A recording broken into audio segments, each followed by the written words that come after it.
Shri Gautami junior కళాశాల Darsi Markapuram ఎర్రగొండపాలెంలో 2026 intermediate ఫలితాలలో మొదటి సంవత్సరం బైపీసీలో జిల్లాలో మొదటి ర్యాంకు 455 మార్కులకు గాను 450 మార్కులు ఇద్దరు పడిగపాటి జ్యోతి టి అభినయశ్రీ.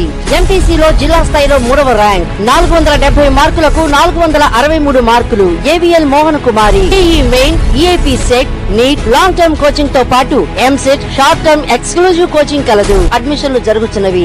దర్శి ప్రాంత ప్రజలకు ఎంతో ప్రయోజనకరమైన ఎన్టీఆర్ పల్లెవనం పార్క్ పరిరక్షణ, అలాగే ప్రత్యేక పరిశుభ్రత చర్యలు దర్శి నియోజకవర్గ TDP in-charge doctor Gottipati Lakshmi, doctor Kadiyala Lalitha సాగర్ల సూచనలతో Darshi municipal commissioner K Arjun Rao చేపట్టారు. ప్రస్తుతం చెరువు కట్టపై గల వాకింగ్ ట్రాక్ కు ఇరువైపులా ఎక్కువగా పొదలుగా పెరిగిన చెట్లను కట్టింగ్ చేసి సరిచేయిస్తున్న పరిస్థితులు ఈ రోజు శుక్రవారం ఉదయం కనిపించింది. ప్రతినిత్యం ఎక్కువ మంది వాకింగ్ చేసేందుకు అనుకూలంగా ట్రాక్ ను శుభ్రం చేసే చర్యలు జరుగుతున్నాయి.